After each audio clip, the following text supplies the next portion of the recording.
The neutral zone burns. The distress signal from Horizon's Edge reached Earth 17 hours after the attack began. By then, the mining station was nothing but frozen debris spinning through the void, its 2,000 human souls scattered among the stars like dust. Captain Maya Chen stood on the bridge of the merchant vessel Persistence, watching the footage with clenched fists. The holographic display showed Korvax warships methodically destroying the station, their crystalline hulls reflecting the explosions they created. The aliens hadn't even bothered to check if the humans were armed. They weren't. Horizon's Edge had been a civilian operation mining helium-3 from the gas giant below. Captain, her first officer, David Reeves, spoke quietly beside her. The Korvax are broadcasting on all frequencies. They're claiming the station was supplying the Zelani resistance. Maya's jaw tightened. The Korvax-Zelani war had raged for 3 years, consuming 17 star systems. Humanity had stayed neutral, trading with both sides, accepting refugees, trying to be the voice of reason in a galaxy gone mad. The strategy had worked until now. Plot a course for Earth, Maya ordered. Maximum burn. Captain, we're scheduled to deliver medical supplies to Earth, David, now. The journey took 8 days through hyperspace. During that time, Maya watched the galactic news feeds deteriorate. The Korvax Empire, a civilization of silicon-based beings who viewed organic life as inherently inferior, had issued an ultimatum to all neutral parties: join them, or be considered enemies. 3 smaller civilizations had already capitulated. The Yathi Commonwealth was burning. Only humanity remained uncommitted. Earth's orbital defense platforms gleamed in the sunlight as the Persistence dropped out of hyperspace. Maya had expected to see mobilization, warships gathering, something. Instead, she found business as usual. Cargo haulers moved between stations. Civilian traffic flowed steadily to and from the planet's surface. In the council chambers in Geneva, Maya stood before the assembled representatives of United Earth. President Elizabeth Nakamura, a woman who'd built her career on diplomatic solutions, listened as Maya played the footage from Horizon's Edge. 2,000 people, Madam President, families, children, they weren't military. They weren't even armed. We know, Captain Chen. Nakamura's voice carried the weight of the decision she faced, but entering this war could cost millions of human lives. The Korvax Empire controls 47 systems. Their technology is built on arrogance, Maya interrupted, earning sharp looks from several counselors. They think we're weak because we choose peace. They're wrong. General Harrison, Earth's military commander, leaned forward. Captain Chen speaks from emotion, not strategy. Our fleet numbers 800 ships. The Korvax have thousands. The Zelani had thousands too, Maya countered. Where are they now? Hiding in asteroid fields, watching their worlds burn. We can't stay neutral when neutrality means death. The debate raged for hours. Diplomats argued for negotiation. Military advisors warned of humanity's technological disadvantage. Economists calculated the cost in resources and lives. Maya watched it all with growing frustration. This was democracy in action, slow and deliberate while people died in the void. The vote was scheduled for the next day. Maya left the chambers feeling defeated. As she walked through Geneva's streets, she noticed the protesters gathering. Some demanded action, holding images of the Horizon's Edge victims. Others called for continued neutrality, fearing the cost of war. That night, everything changed.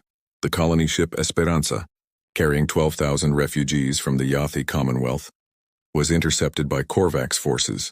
The aliens didn't board or capture. They simply opened fire. The ship's captain managed to launch escape pods, but only 300 souls made it to safety.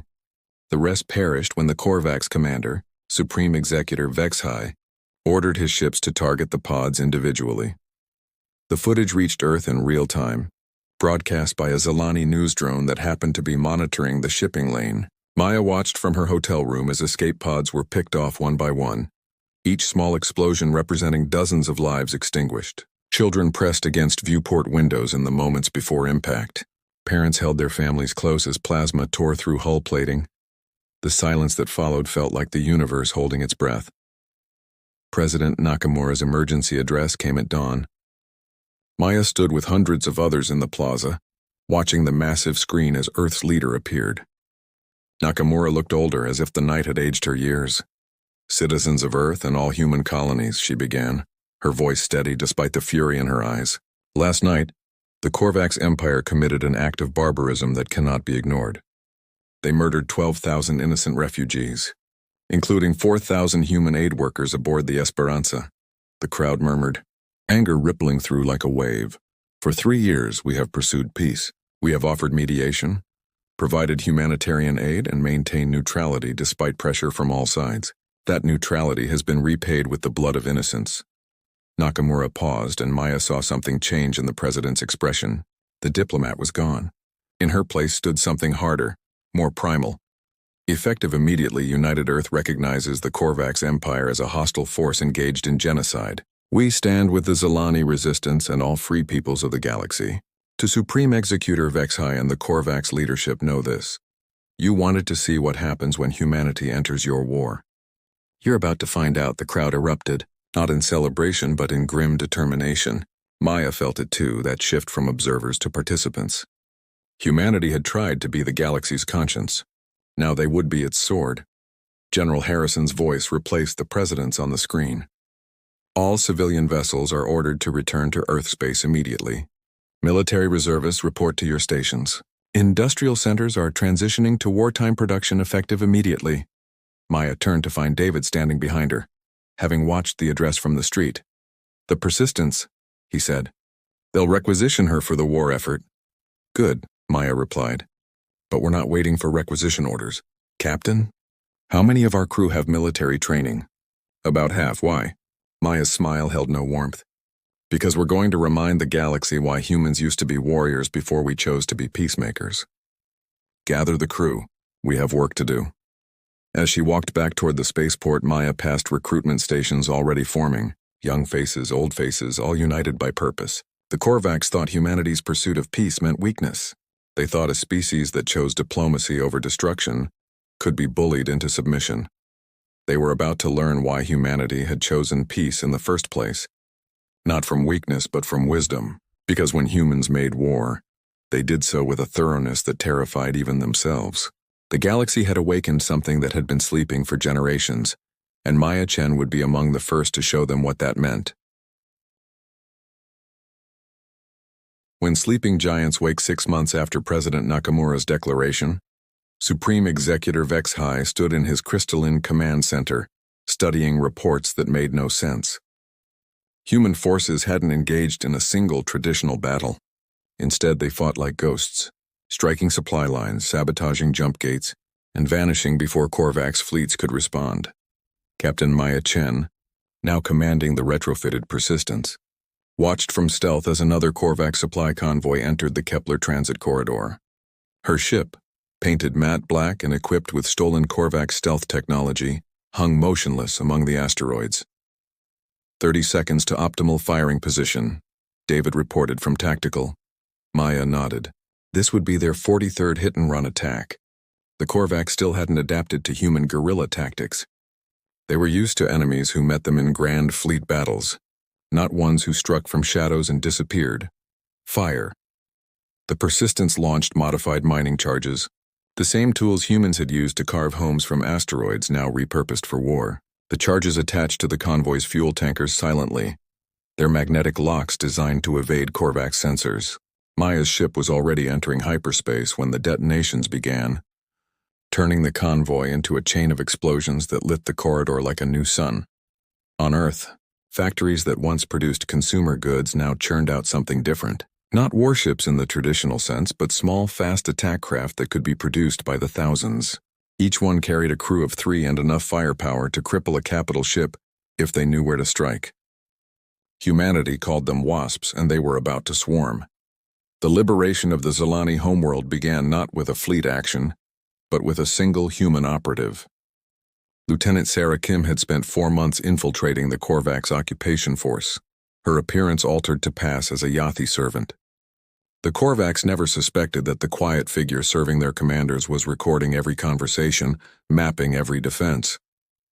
When the signal came, Sarah acted. The virus she uploaded into the Korvax defense network was elegant in its simplicity. It didn't destroy systems or corrupt data.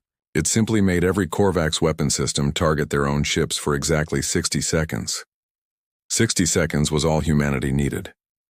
The wasps erupted from hyperspace in perfect coordination, 10,000 small craft appearing simultaneously around Zelani Prime. The Korvax fleet, still fighting their own compromised systems, couldn't respond as the human swarm descended. Each wasp targeted specific systems: engines, weapons, shield generators. They danced between the larger ships like their namesakes, stinging and retreating, never staying still long enough to be targeted. Maya led a squadron directly at the Korvax command vessel, where Vexhi's subordinate, Executor Krixtor, commanded the occupation. The massive ship's weapons swiveled uselessly, still firing at its own escorts. "Remember," Maya broadcast to her squadron, "we're not here to destroy. We're here to humble." The wasps descended on the command ship's engine systems with surgical precision. Within minutes, the pride of the Korvax fleet was dead in space, its weapons destroyed, its engines crippled, but its crew very much alive to witness their defeat. The ground assault was unlike anything the Korvax had encountered. Human soldiers didn't march in formation or establish traditional battle lines. They emerged from hidden tunnels that Zelani resistance fighters had spent months preparing. They struck at night, using the Korvax's reliance on their technology against them. EMP grenades, another human innovation, turned Korvax-powered armor into prisons, leaving the silicon-based warriors helpless as human and Zelani forces swept through their positions. Within 72 hours, Zelani Prime was free. Vexhi's response was predictable. He gathered the largest fleet in Korvax history, 8,000 warships, and headed directly for Earth. The humans had shown they could strike from shadows. Now he would force them into the light. Humanity's response was not what he expected. Instead of gathering their fleet to defend Earth, the humans broadcast an invitation. Admiral Chen Wei, Maya's grandfather and Earth's supreme military commander, appeared on every screen in the galaxy. "Supreme Executor Vexhi, you bring your fleet to Earth seeking a final battle. We offer you something different. Single combat. You and humanity's champion. Victory decides the war. Defeat means withdrawal. No more deaths necessary." The galaxy held its breath. Single combat hadn't been invoked in 3 centuries. It was considered archaic, primitive. Vexhi's laughter echoed across the communication channels. "Humans resort to primitive customs because they know they cannot win. I accept. Send your champion to die." The location was set. The shattered remains of Horizon's Edge, where the war had begun for humanity. Vexhi arrived in his personal combat suit, a masterpiece of Korvax technology that enhanced his crystalline body's natural advantages. 3 meters tall, armed with plasma weapons and protected by shields that could withstand capital ship fire. Humanity's champion arrived in a simple shuttle. When the airlock opened, Maya Chen stepped out wearing nothing but a standard pressure suit and carrying a single piece of equipment. Vexhi's contempt was broadcast across the galaxy. "This is your champion? A merchant captain with no armor, no weapons?" Maya activated the device in her hands. It was a simple holographic projector, one of millions used for entertainment across human space. But the images it displayed had been carefully chosen. The first showed children playing in a Korvax occupation camp, their bodies marked with signs of abuse. The second showed Zelani elders executed for possessing historical texts. The third showed the Esperanza's escape pods being destroyed. "You mistake our offer," Maya said, her voice calm. "This isn't combat. It's a mirror." More images followed, Korvax soldiers laughing as they destroyed Yathi art. Refugee ships turned away from Korvax space to die in the void. Entire ecosystems burned because they didn't fit the Korvax vision of order. "Your empire is built on the assumption that you're superior," Maya continued. "That silicon-based life is inherently better than organic. But look at what that belief has created." The final image showed Korvax children, their young crystalline forms being indoctrinated into the same hatred that fueled their empire. "We could destroy your fleet," Maya said. "Right now, 20,000 wasps are positioned throughout your empire, ready to strike every military target simultaneously. But that would make us like you. So we offer you a choice. End this war, return to your borders, and learn to coexist. Or continue and discover that human mercy has limits." Vexhi stood frozen, his armor's weapons trained on the unarmed human before him. The galaxy watched, his own fleet watched. "You think displaying our strength is weakness?" He finally spoke. "I think believing strength is all that matters is the greatest weakness of all." Maya replied. The silence stretched between them, broadcast to billions. Then slowly Vex-High powered down his weapons. You would spare us? After everything? Yes, because that's what makes us different. We chose peace not because we're weak, but because we're strong enough to break the cycle. The Supreme Executor's next words shocked even his own forces. Terms, what are your terms? The negotiation that followed reshaped the galaxy. The Korvax withdrew from occupied territories. Reparations were paid to affected species. Most importantly, a new accord was established with humanity as its guardian, not through military might but through the promise of it. The galaxy had seen what humans could do when pushed to war. Now they would see what they could achieve in peace. Maya stood at Horizon's Edge Memorial 6 months later, now a monument to the war's beginning and end. David stood beside her as ships from a dozen species arrived for the dedication. Think it will last? He asked. Maya watched as Korvax and Zilani delegates spoke cordially for the first time in decades. It doesn't have to last forever, just long enough for the next generation to see another way. The memorial's inscription, visible to all arriving ships, read simply, "They thought humanity wouldn't interfere. They were right. We didn't interfere. We ended it." The galaxy had learned an important lesson. Humans weren't warriors who had become peaceful. They were peaceful because they knew what they were capable of when they weren't. And that knowledge, more than any fleet or weapon, would keep the peace for generations to come.